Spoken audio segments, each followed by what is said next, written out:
how did we begin? Where was the origin of civilization? Experts have offered many theories based on what they observe, but do we really know? For sometimes evidence turns up which completely contradicts all theories. In the frozen earth of Siberia, remains are found of lost animal species such as the giant mammoth, wiped out by a sudden global cataclysm.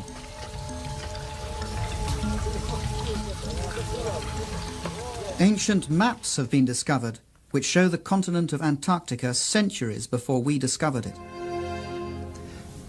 This map, which is centuries old, depicts the true configuration of Queen Maud's Land, which is now under nearly a kilometer of ice, and its true configuration wasn't determined until 1949. A century ago, an archaeologist concluded the ancient city of Tiwanaku in Bolivia was a stellar observatory aligned to the sun and stars. From it, he calculated its age to be 17,000 years old. His evidence was ridiculed until recently. The only correction that I would make is that we now have better astronomical measurements due to satellites and computers. And I would suspect the date would be more like 12,000 years ago. But that still makes Tiwanaku the oldest city known on the face of the earth. Geologists found that the Great Sphinx of Egypt has been weathered by centuries of incessant heavy rain. Such rain can only have occurred thousands of years before the pharaohs. Was the Sphinx built way before the dawn of civilization? What's at issue here is the entire history of civilization. It may not have gone in a straight line from stupid old cavemen to smart old us with our hydrogen bombs and our striped toothpaste. Sometimes evidence is found which breaks all the rules. In this program, we'll meet people who are looking at precisely this evidence and chart new theories which may change our views on the course of human civilization. This huge face was carved by the ancient Olmecs of Mexico. It's believed to be at least 2,000 years old. It's quite unmistakably African, and yet Negroes are not supposed to have come to America until after the time of Columbus.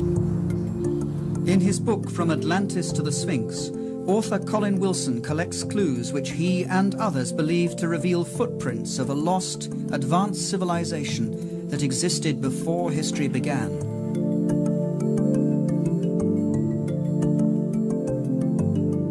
Greek philosopher Plato described precisely such a civilization, which, Egyptian priests told him, sailed the oceans thousands of years earlier until it was destroyed in a huge cataclysm. He called it Atlantis.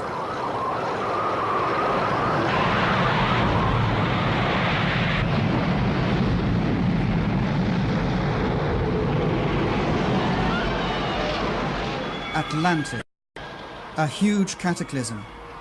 We know of such a cataclysm from another myth, the biblical flood, Noah and his ark, a myth equally scorned by scientists.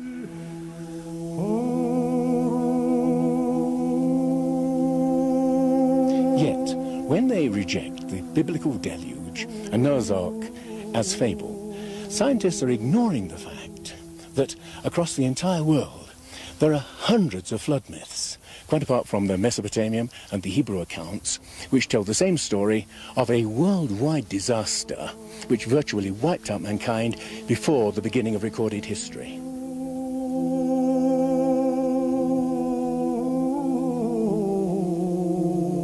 Was there really something like a flood? And if so, was there a civilization that came before all the others?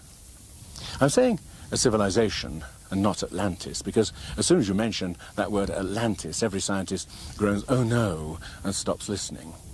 The notion of a universal flood is beyond intellectual respectability. But how unbiased is science itself? Does it really do what it claims to do? Take the facts and start from there. Throughout history, science has tended to focus more on its own theories than on the facts. From facts, a theory arises to explain them. Other facts are laid aside. New facts may change the theory, but as often they're again ignored. We call such facts anomalies, evidence which doesn't fit. In their controversial book, Forbidden Archaeology, scientists Thompson and Cremo show what happens to such evidence which contradicts the rules. Over the past 150 years, these archaeologists and anthropologists have covered up as much evidence as they've dug up, literally. Basically what you find is something we call a knowledge filter. This is a fundamental feature of science, of human nature. People tend to filter out things that don't fit. So in science you find that evidence that doesn't fit the accepted paradigm tends to be eliminated. It's not taught, it's not discussed, and people who are educated in scientific teachings generally don't even learn about it. What we're talking about, for example, was demonstrated in Hiatlico, Mexico, in 1966, when archaeologist Gene Steen McIntyre threatened to overturn the conventional view that mankind is relatively new to most parts of the Earth. That he penetrated into Siberia around about 30,000 years ago, and definitely not into America until about 20,000 years ago. In Mexico, Gene Steen McIntyre uncovered stone tools and human bones and had them dated through a variety of thorough scientific tests. We thought we had an old site. This was back in '66, and we thought it was perhaps 20,000 years old, and at that time that was considered a very old age for the site. When we finally got the dates and all the different methods we used to date it, it came out to be 250,000 years old. To tell you the truth, I would have been happy with a 20,000-year-old date. It would have made my career. And I was rather naive. I thought, okay, I'm just going to stick with the date. We've got the information, we got the facts, let's get the facts out and go on from there. And I didn't realize it was going to ruin my whole career. All her professional opportunities have been closed off since then. The site was closed, permission for further investigation denied, permanently. Yet earlier this year, over 3 decades later, archaeologists uncovered traces of human beings in Siberia dating back 300,000 years, a date which suddenly makes Gene McIntyre's find not so improbable after all. It's not necessarily a deliberate conspiracy in the sense of some people getting together in a smoke-filled room and saying, we're going to deceive people. It's something that happens automatically within the scientific community. So when a given piece of evidence disagrees with the predominant theory, then automatically people won't talk about it, they won't report it, and that means that science fails to progress in the way that one would hope.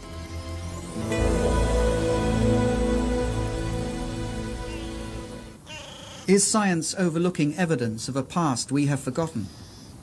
Can the myths be true which tell us there was once a civilization on this planet which was lost thousands of years before recorded history began? A new brand of researchers is looking at precisely the anomalies science tends to discard. They ask questions which may change our views on the course of human history. The Inca fortress of Sacsayhuaman, of indeterminable age, and built by a people who had no hard metal tools or cement and knew neither pulley, wheel, nor crane.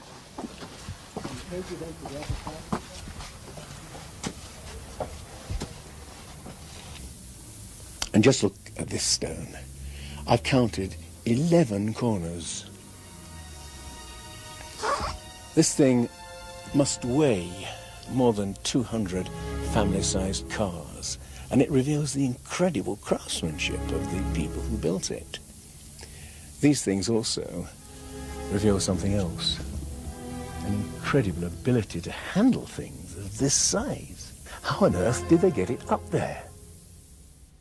Bolivia, the ancient mysterious ruins of Tiwanaku, similar craftsmanship, advanced building capabilities which are unexplained. The facing stones of this site are perfectly set with no mortar. We took a needle, and that needle we tried to insert at every point along the joint, and the needle couldn't be inserted. A perfect cut. When the Spanish conquerors asked the Incas whether they'd built Tiwanaku, the Incas said, no, we didn't build it. It was built thousands of years before us. Now, the evidence shows it was built by an advanced civilization. And a chance discovery reveals just how advanced they may have been. The building blocks of Tiwanaku aren't held together by cement. Whoever takes them apart discovers the unexpected glint of metal holding the stones together.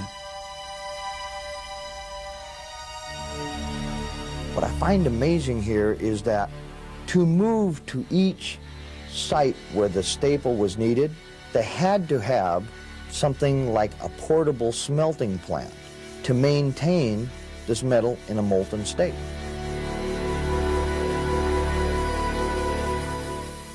And here, a similar use of metal joints and stone finely jointed like this L shape here with the same ingenuity. Peru?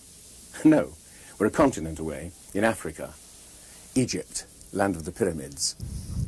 The three pyramids of Giza, wonder of the ancient world. The triumph of another people who knew neither wheel, pulley nor crane. How were they able to haul 100-ton building blocks up so high? A feat modern technology can neither explain nor imitate. I'm an engineer, and I can tell you that to raise blocks of this size to such heights requires a special crane. Now, for people who did not have that sort of machines, not even the simplest pulley or the wheel, and using simple copper tools, how could they do this? Beauval believes the Great Pyramid of Giza was much more than a tomb, and that it betrays an unexpectedly high level of technology. In their book, Keeper of Genesis, Robert Beauval and co-author Graham Hancock list many unexplained feats. Drilling expert Chris Dunn. This is an incredible piece of work and a mystery. How did they do it? The sarcophagus in the king's chamber. How did primitive builders make the inner contents match the contents of the stone sarcophagus itself, down to the cubic millimeter? A feat requiring a sophisticated knowledge of physics, a mystery just like the actual drilling itself. The typical way of doing it primitively would be with a bow saw, a bow drill, and they would advance the tool into the piece using sand or a diamond. And to me, that would just take too long, too many years to do this. Well, how do you think they did it? I think that they had to have used some power tool. Today, if we were to drill this, we would advance the drill into the granite at a rate of 2/10,000ths of an inch per revolution of the drill. They were advancing a lot faster than that. Faster? Researchers such as Chris Dunn wonder about the purpose of this strange instrument on a hidden frieze. But power drills? That seems a rash conclusion. Yet traces of high-speed drilling present unsolved mysteries. Now, just look at this. The incredible precision of workmanship, the total smoothness of these walls. In this tomb, which is intended for sacred bulls, and which testifies to the tremendous level of craftsmanship of these people. But of course, that could be explained in terms of 100 workmen polishing away for 10 years. But how about a real mystery? The mystery of the Egyptian vases. Not like this clay vase, which I've just bought, but vases of alabaster, basalt, even diorite, which is the hardest stone of all. Now, the mystery is this. It's easy enough to see how you could hollow it up by drilling straight down inside, but what about these pieces around the corners? Modern technology is unable to do it. And yet, the ancient Egyptians fashioned thousands of these things, some of them 2,000 years before civilization is supposed to have started here. How? The mystery is still unexplained. Unexplained. How could the builders align their gigantic pyramids to the cardinal directions so impeccably? Perfectly east-west and perfectly north-south, with a precision unmatched by modern builders. The Great Pyramid seems to be a mathematical model of the Northern Hemisphere and incorporates the transcendental value of pi, the ratio of a sphere's diameter to its circumference, the basis of higher mathematics.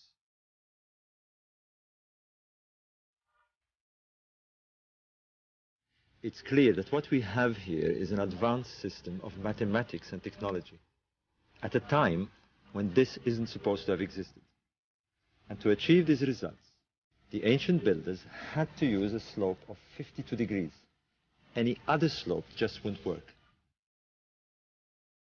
But it was not only the Egyptians who knew pi. That transcendental value is also represented in the slope of this pyramid and the strange angle its builders gave them at Teotihuacan in Mexico, the city later generations of awed Indians would call the City of the Gods.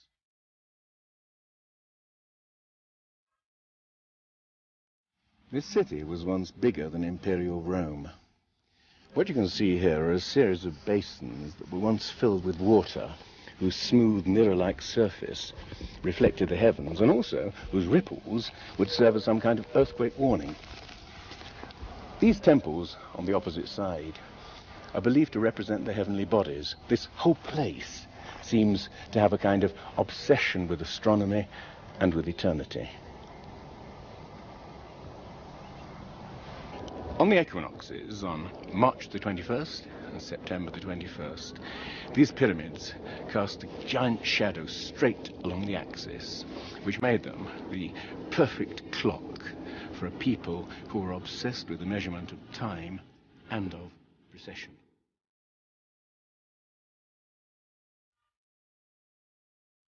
As if tapping some common source, ancient civilizations around the world display sophisticated knowledge of the heavens, which has yet to be explained. A fascination for the sun and stars and for precession, the slow, relentless movement of the earth, which make the constellations seem to travel through the night skies and epochs.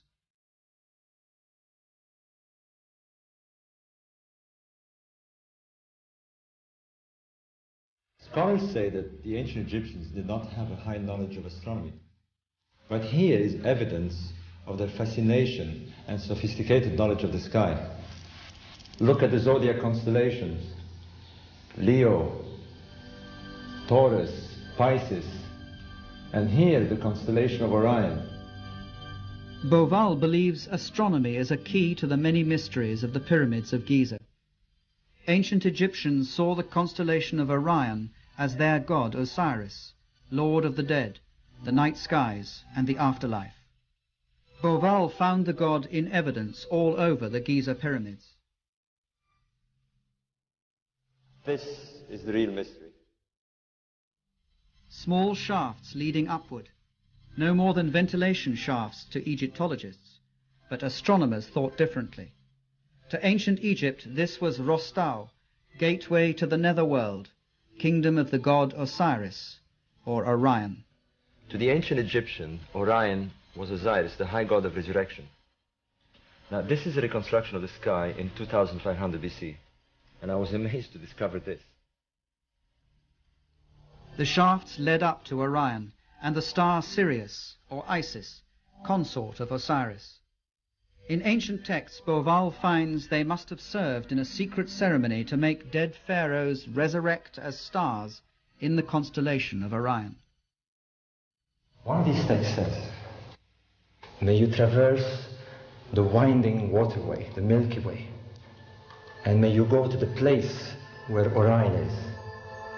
Beauval believes that Osiris had such crucial importance to the builders that they constructed the Giza pyramids precisely like the three stars in Orion's belt. Phenomenal as it sounds, that correlation was only the beginning. He found the ancients had given star names to two other contemporary pyramids nearby. He then looked at the wider plan and was staggered. The constellation of Orion, the god Osiris, lay in heaven as on earth. Mexico, where Teotihuacan presents another parallel. Legend calls this the City of the Gods and suggests that its purpose was to transform human beings into heavenly beings.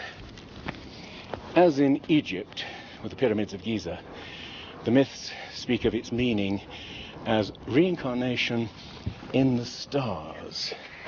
That's the secret of Teotihuacan.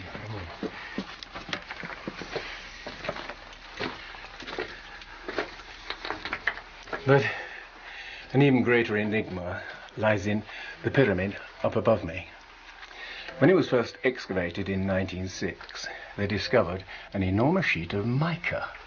Now, we know that mica is used in electrical insulation, but we've no idea what they wanted to use it for. What makes it even stranger is that the mica came from Brazil. Imagine the problem of moving a 90-foot square sheet of mica 2,000 miles. How? And for what purpose? We've simply no idea. Tiwanaku, Bolivia. Another lost culture betraying that same fascination with the sun and stars. 100 years ago, Bolivian archaeologist Poznansky observed that on the first day of spring, the sun rose exactly through the center of the temple. It was the starting point of a remarkable discovery. Poznansky found they built this temple as an observatory, a huge clock to measure the progression of the sun. And we can use these astronomical alignments to date this site. Throughout the year, the sun rises in a different spot on the horizon. On the first day of spring, an observer would see the sun rise exactly in the center. By studying the layout of the complex, Poznansky deduced that on the first days of winter or summer, the sun would rise above the cornerstones. But it didn't. Archaeologists today say it's simply because the builders made an error in construction. After observing the perfection with which this site is built, with 100-ton stones, to suggest that such things as the solstice markers are misaligned, I find incredible. Neil Steed made a thorough check of Poznansky's calculations. By measuring the angle of the cornerstones and comparing that angle with today's sunrise positions, Poznansky was able to calculate that Tiwanaku was built 17,000 years ago.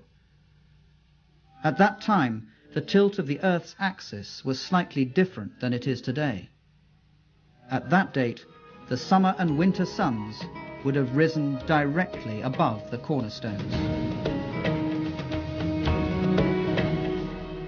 I would suspect the date would be more like 12,000 years ago.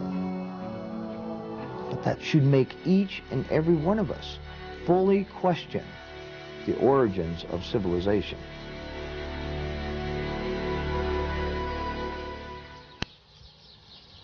Did a civilization lost in time leave its fingerprints in various places in the world? Egyptian priests told the Greek philosopher Plato of such a civilization which had existed 12,000 years ago. But according to science, mankind emerged from the Stone Age some 5,000 years ago. Could man have made that climb before?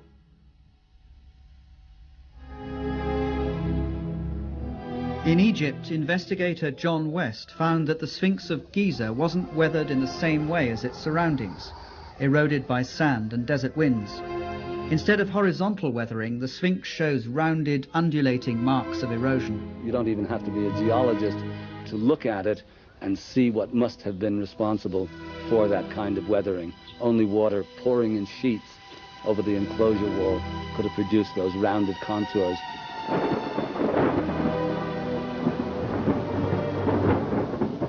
Water? In the Sahara Desert? Certainly not in the times of the pharaohs. For that, you'd have to go back all the way to the end of the Ice Age, some 10,500 years BC, thousands of years before there were any pharaohs at all. But how is it then that the Sphinx has a pharaoh's head? The head is disproportionately small. Seen especially from the air, you see that the body of the Sphinx is long and flattened out, and the head almost looks like a pinhead stuck on the top of it. This, to us, is an indication that the head has been recarved. In other words, at some point in its long history, the head was redone. John West believes the Sphinx was originally a huge lion, which an unknown group of sculptors carved out of rock before 10,500 BC. It became eroded when the end of the Ice Age upset the climate and caused rains to pour down for many centuries.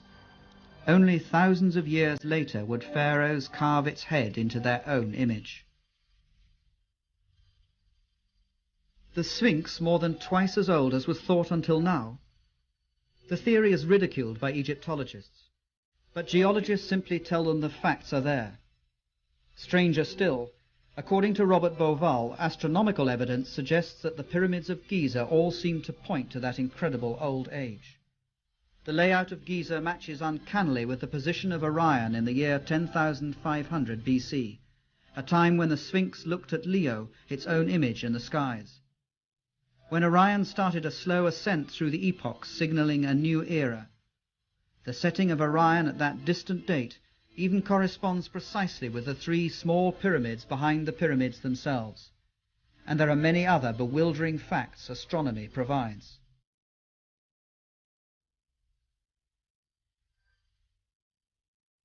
And this matches exactly with the analysis of the Sphinx. So there are two hard sciences now indicating that the Sphinx could be going back to 10,500 BC.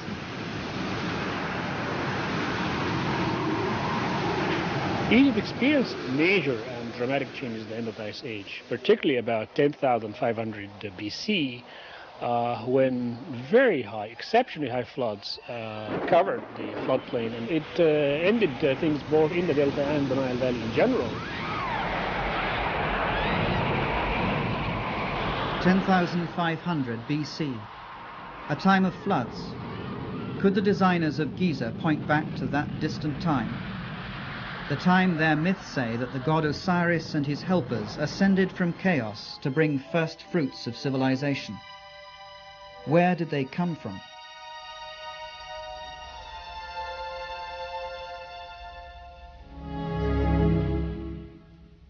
A god who was very similar was lord of ancient Tiwanaku in Bolivia. Here in this mysterious city of Tiwanaku, the god they worshipped, tall, bearded, described as white. Viracocha emerged in times of chaos and destruction from across the waters to bring some kind of renewal to the human race. The white god Viracocha. In Mexico, he's called Quetzalcoatl, who came with others to bring the first fruits of knowledge. His symbol is all over Teotihuacan. The feathered serpent, symbol of the enigmatic god Quetzalcoatl, who came from the east after times of tremendous cataclysm to bring civilization to this part of the world. Could gods like Osiris, Viracocha and Quetzalcoatl have been real people who came from afar? Survivors of a cataclysm that had destroyed their homes and civilization? Now, the question we're asking is this. Was there some remote civilization, as yet unidentified, that touched Egypt, Mexico, and South America, and left its imprint, however difficult to discern, in a body of knowledge? Now, taken in isolation, I agree. Each bit of evidence reveals little, but let's consider all these common elements together. Both sides had huge pyramids, precisely aligned to the cardinal points, incorporating sophisticated knowledge of mathematics. Both demonstrated an astounding knowledge of astronomy, expressed in the great sacred monuments they both erected. Although they knew neither pulley nor wheel, both could build using huge stones finely jointed, in a unique style of construction with L-shaped corners and metal clamps. And both cultures used the process of mummification to preserve and honor their dead. Here a new astounding clue was found when Dr. Balabanova of the German University of Ulm discovered to her surprise that many mummies from Egypt contained cocaine and nicotine, indigenous to South America. Ich habe eine Reihe von Briefen bekommen, die fast gefährliche Briefe waren, beleidigende Briefe, dass das alles eine Unfug ist, dass das Fantasie ist, dass das absolut unmöglich ist. Es ist nachgewiesen, dass diese Pflanze vor Kolumbus nirgendwo in der ganzen Welt außer Amerika vorhanden waren. But her research was repeated on hundreds of mummies and proved beyond refute. Did, in some distant past, seafarers indeed cross the seas and influence the cultures on both sides of the Atlantic? The thought is even suggested by what is not there: Mexico, the ancient culture of the Mayas. The Mayan priests had tables for predicting the eclipses of the sun and the moon, yet there was something very odd about the Mayans. They never even grasped the simple principle of the wheel. They were able to visualize eternity as no previous civilization could, thinking in terms of millions of years, and yet they never learned to weigh a sack of grain. This sophisticated civilization finally died because they didn't develop the simple agricultural methods to feed their own people. Now, what I'm suggesting is it possible that they simply inherited a specific part of their knowledge from some much earlier and wiser civilization? Contact.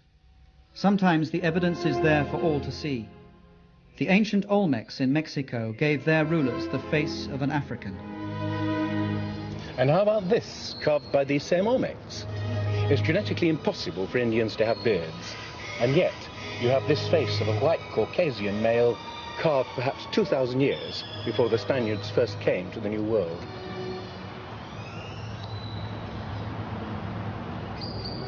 So, faces of Africans and Caucasians carved many centuries before Columbus. Where did they come from? How did they get here?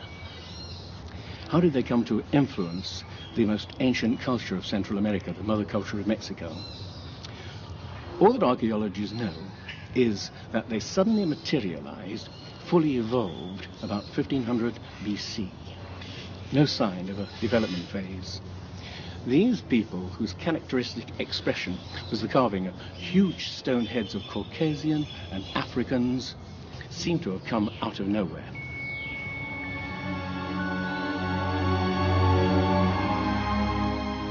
Oaxaca, the ancient citadel of Monte Alban. Here, further to the south in Mexico, is what seems to be the last record of these mysterious men. But these figures carved in stone seem to represent men who've been slain in battle, naked, forlorn, most of them castrated. This may be the point where these men disappear from history.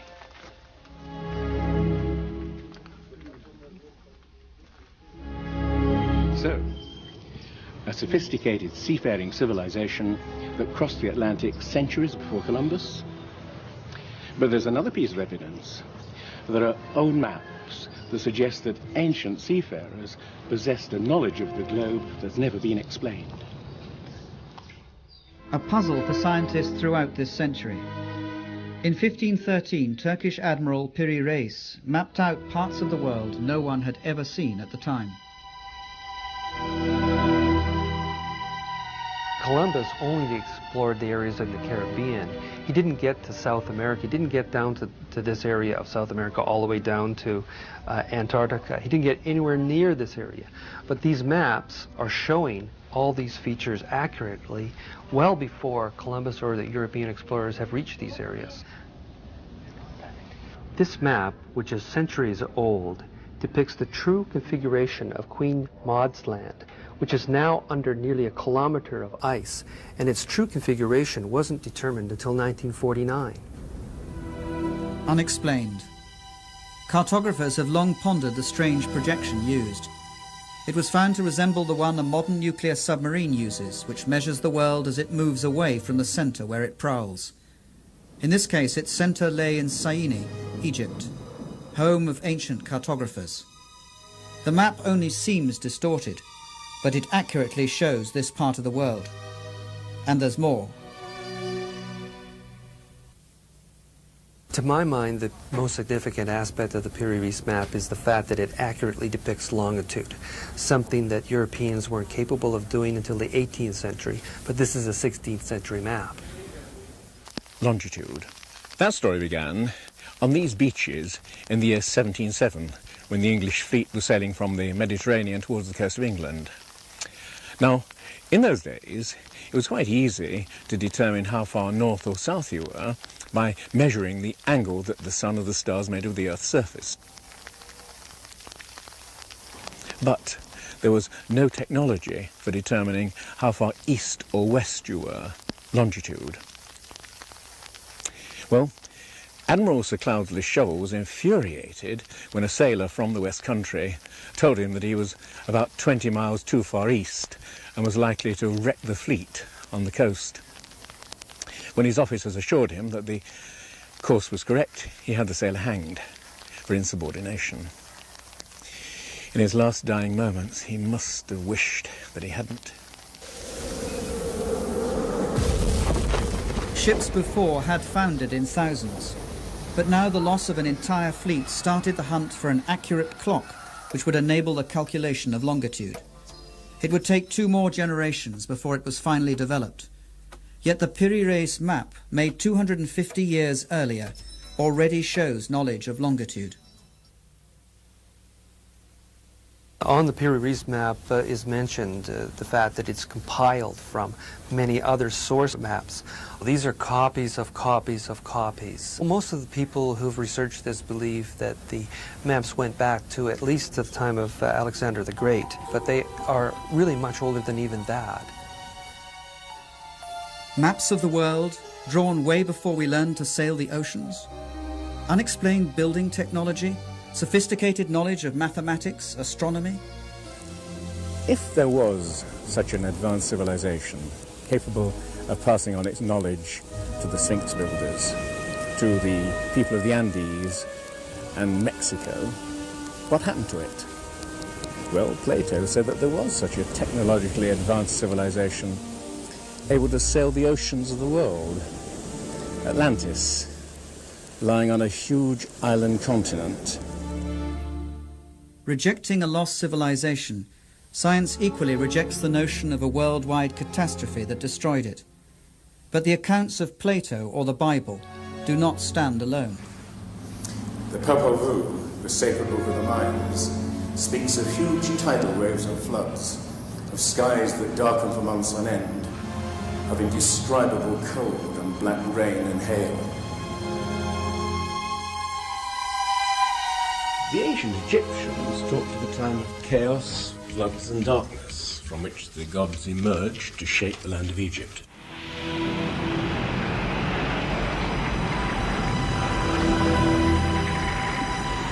The sun disk of the Aztec speaks of 4 cycles of destruction: by flood, by fire, by wind, and by blood and war, and foresees the end of the world by upheaval from the bowels of the earth.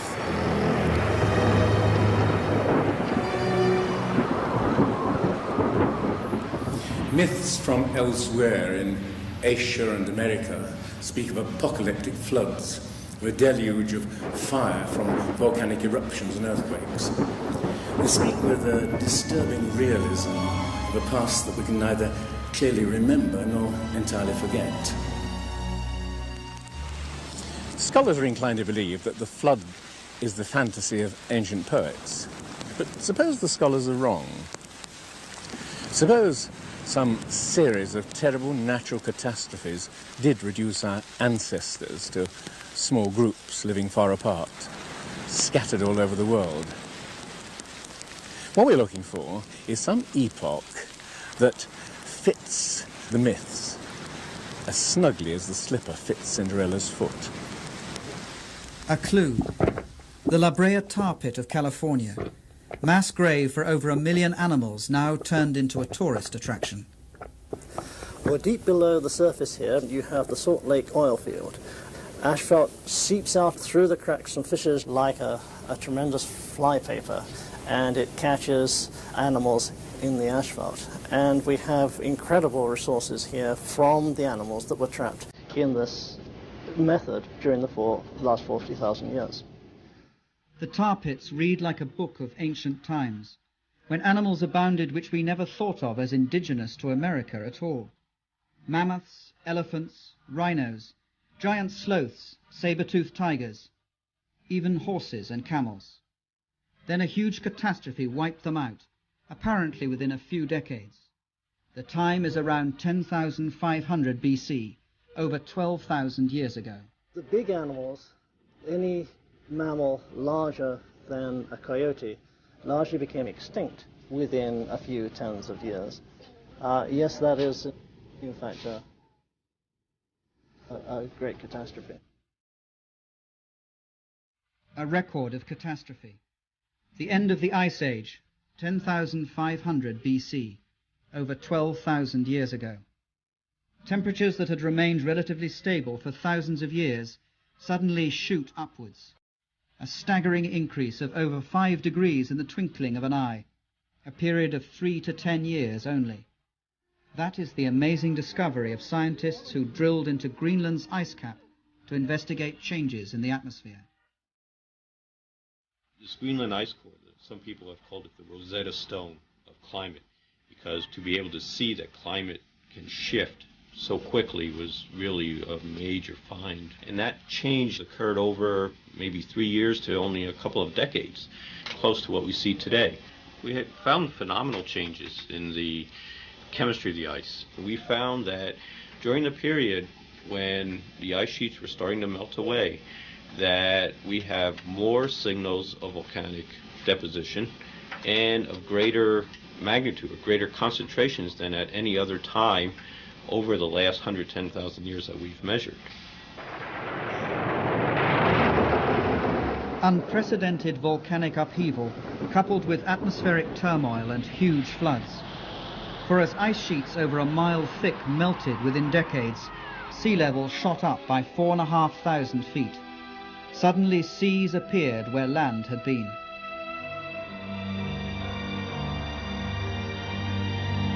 You could walk from Great Britain to Scandinavia at a time when a climatic revolution shaped the North Sea.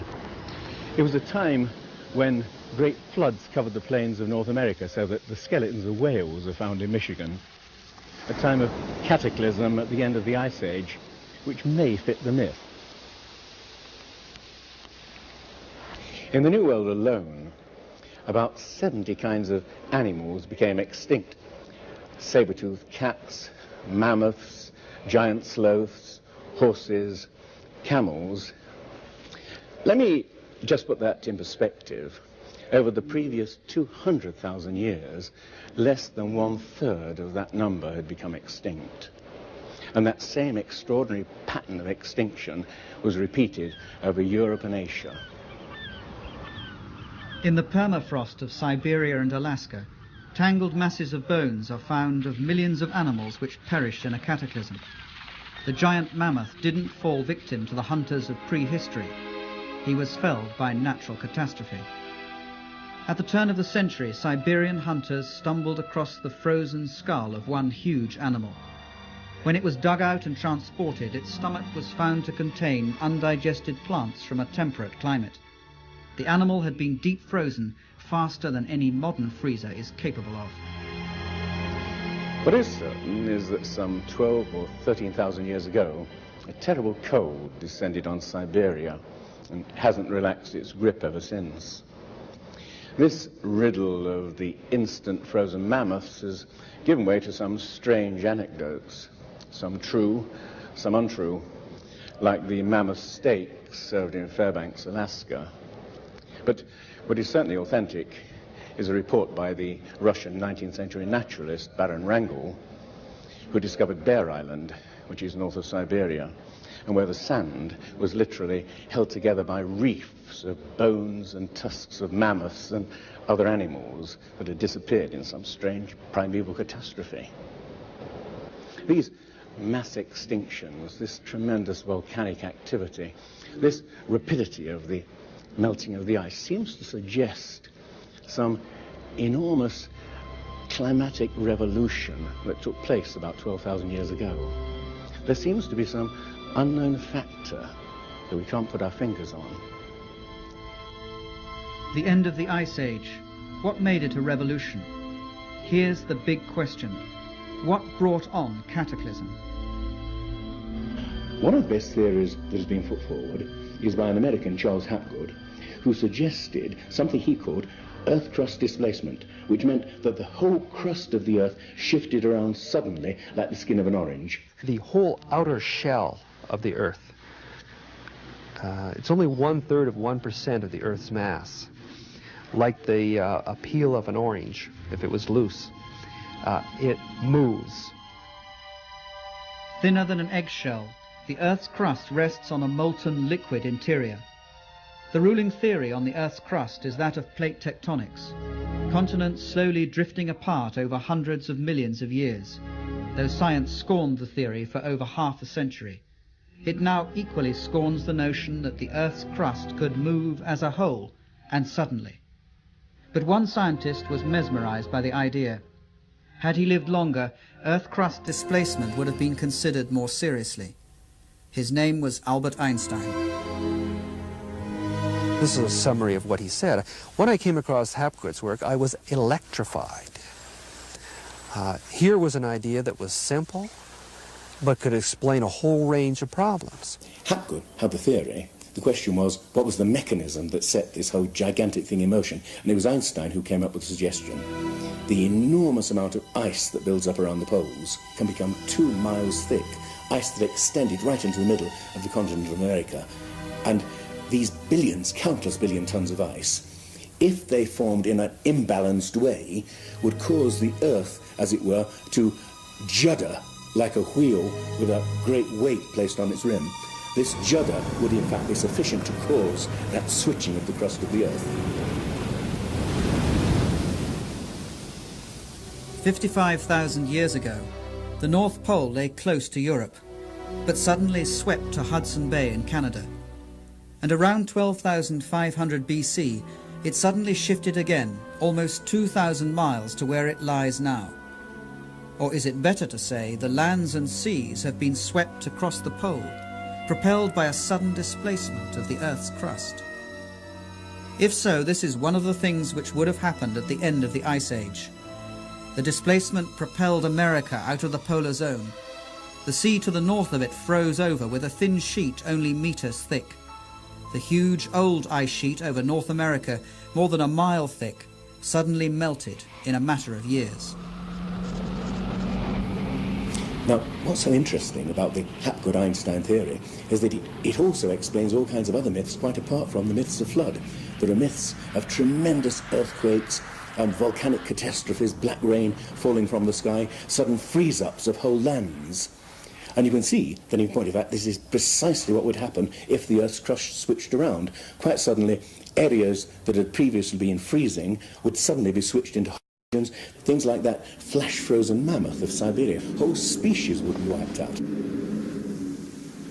If an Earth crust displacement caused the deluge that destroyed a civilization, where was that civilization? Searchers believe to have found it on the Greek island of Santorini, once destroyed in a huge eruption, or in ancient Troy. The German island of Heligoland almost washed away by the North Sea. They have searched for sunken continents in the Atlantic Ocean, but nothing has been found. And it's this exact problem that scuppered Plato's Atlantis as an ocean for serious scholars. You see, oceanographers have mapped the floor of the Atlantic and the Pacific Ocean, and there's no lost continent. Or is there? In Plato's account of Atlantis, he describes the island as a vast island continent with mountains in the middle of the real ocean. And the real ocean, of course, is the world ocean. It was only later that we began to divide the ocean up into different parts, calling it Atlantic and Pacific, etc. In reality, the world only has one ocean. The myths from around the world, some of them are very explicit about what happens in the Zen-Vesta of the Vedic literature. The island continent is destroyed not only in a deluge, but it is covered in snow and ice. So we're looking for an ice-covered island in the middle of the ocean, and there is a great candidate in Antarctica. If the North Pole shifted, so must the South Pole. Flemath believes that 12,000 years ago, part of Antarctica lay in temperate zones, and could have housed a civilization, lost when the continent was swept into the grip of the pole. It's the explanation he finds for maps which show parts of Antarctica as they lay under ice. Turkish Admiral Piri Reis demonstrates knowledge of Antarctica he shouldn't have had. We have the cartographic departments of both the Navy and the Air Force saying we have made comparisons of the soundings of salient peaks and mountains. We found them to be in astonishing agreement. What must be emphasized is that we're not talking about just one map, the Peri-Reis map, which could be argued away. We're talking about literally dozens of maps. For example, the Phineas map of Antarctica is extremely accurate to the general configuration, showing river systems that do exist but weren't known in the 16th century. We didn't discover Antarctica until around 1800. Yet how could European mapmakers already have charted it? Only, Flem Ath believes, if they copied it from copies upon copies of maps going back millennia. Information that simply shouldn't be there. It's only over the last 25 years we know that under the ice cap, Antarctica exists of some islands, a continent, a frozen sea in between. Yet the notion is already here on this map. What I'm saying is that these islands here correspond to this area. And the snowfall pattern through here is very heavy. Virtually none through here. These, which are islands underneath of here, would join together before they joined the mainland. And so there was passage through here for several thousand years. There was probably passage through here that then these were joined. So what it's depicting here is something that I think actually did happen. 8,000 BC, maybe 6,000 BC at the latest. Yeah. We have no way of knowing how that came about except by postulating the existence of a civilization that had some sort of navigational and topographical skills that were only reinvented in our own time. So, were the beginnings of human civilization more remote than we supposed? You may feel that many elements in this program amount to wild guesses, which, taken in isolation, can all be argued away. What I'm suggesting is that if you put these pieces all together like the pieces of a jigsaw puzzle, you begin to see the emergence of a pattern, like a shape emerging from the mist. A civilization that vanished and was forgotten long before recorded history began.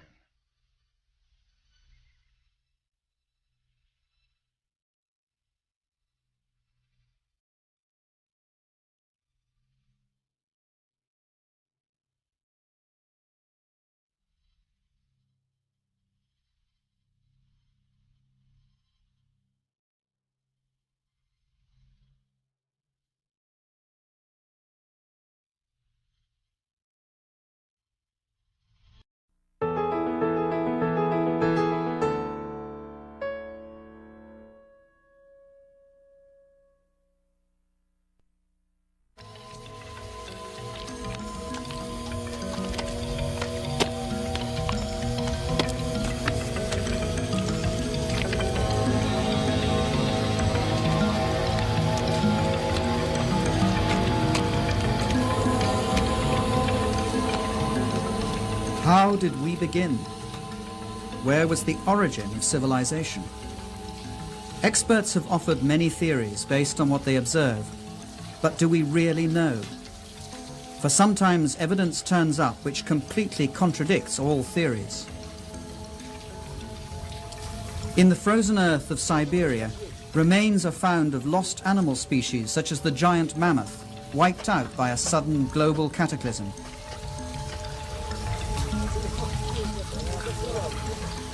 Ancient maps have been discovered which show the continent of Antarctica centuries before we discovered it. This map, which is centuries old, depicts the true configuration of Queen Maud's Land, which is now under nearly a kilometer of ice, and its true configuration wasn't determined until 1949. A century ago, an archaeologist concluded the ancient city of Tiwanaku in Bolivia was a stellar observatory, aligned to the sun and stars. From it, he calculated its age to be 17,000 years old. His evidence was ridiculed until such a civilization, which, Egyptian priests told him, sailed the oceans thousands of years earlier until it was destroyed in a huge cataclysm. He called it Atlantis.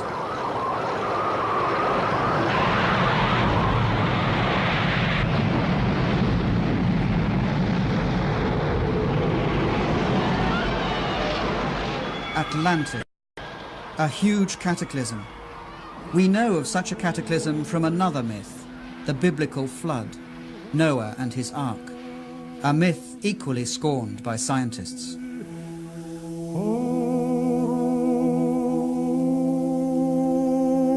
Yet, when they reject the biblical deluge and Noah's Ark as fable, scientists are ignoring the fact that across the entire world there are hundreds of flood myths, quite apart from the Mesopotamian and the Hebrew accounts, which tell the same story of a worldwide disaster which virtually wiped out mankind before the beginning of recorded history.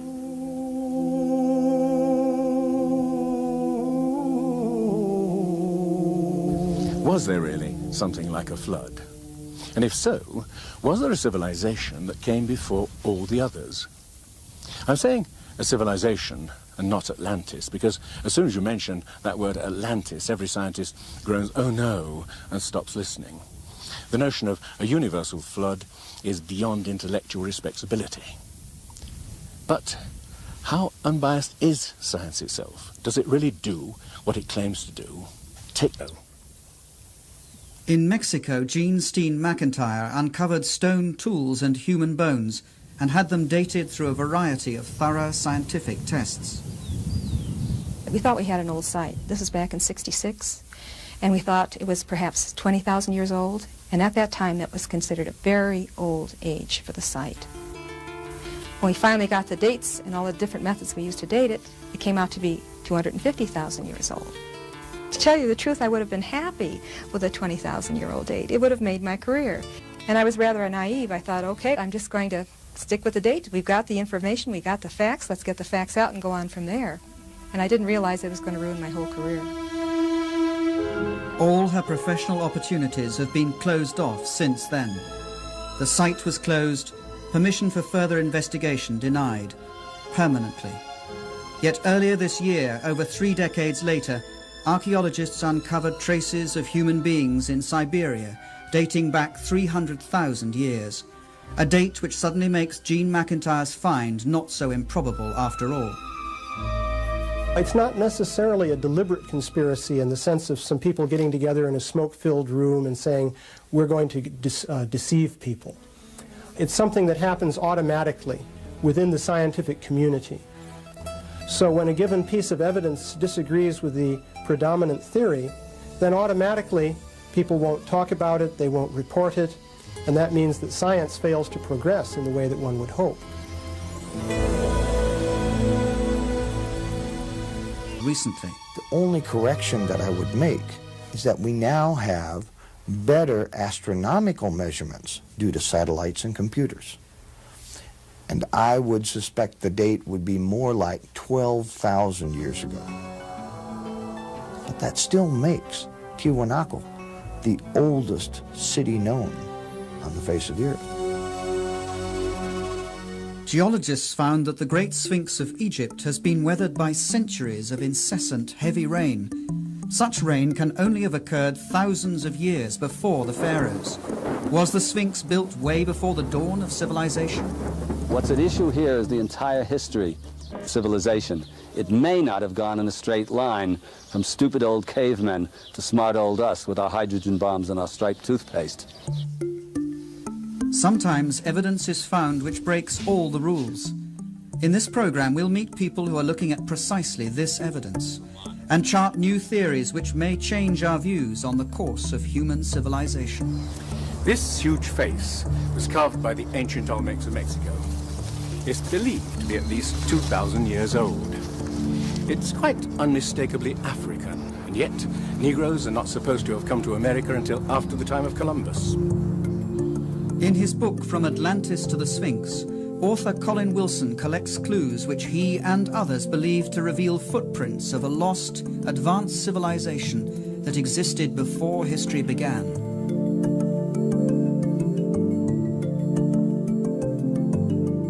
Greek philosopher Plato described precisely the facts and start from there. Throughout history, science has tended to focus more on its own theories than on the facts. From facts, a theory arises to explain them. Other facts are laid aside. New facts may change the theory, but as often they're again ignored. We call such facts anomalies, evidence which doesn't fit. In their controversial book, Forbidden Archaeology, scientists Thompson and Cremo show what happens to such evidence which contradicts the rules. Over the past 150 years, these archaeologists and anthropologists have covered up as much evidence as they've dug up, literally. Basically what you find is something we call a knowledge filter. This is a fundamental feature of science, of human nature. People tend to filter out things that don't fit. So in science you find that evidence that doesn't fit the accepted paradigm tends to be eliminated. It's not taught, it's not discussed, and people who are educated in scientific teachings generally don't even learn about it. What we're talking about, for example, was demonstrated in Hiatlico, Mexico, in 1966, when archaeologist Jean Steen McIntyre threatened to overturn the conventional view that mankind is relatively new to most parts of the Earth. That he penetrated into Siberia around about 30,000 years ago, and definitely not into America until about 20,000 years ago.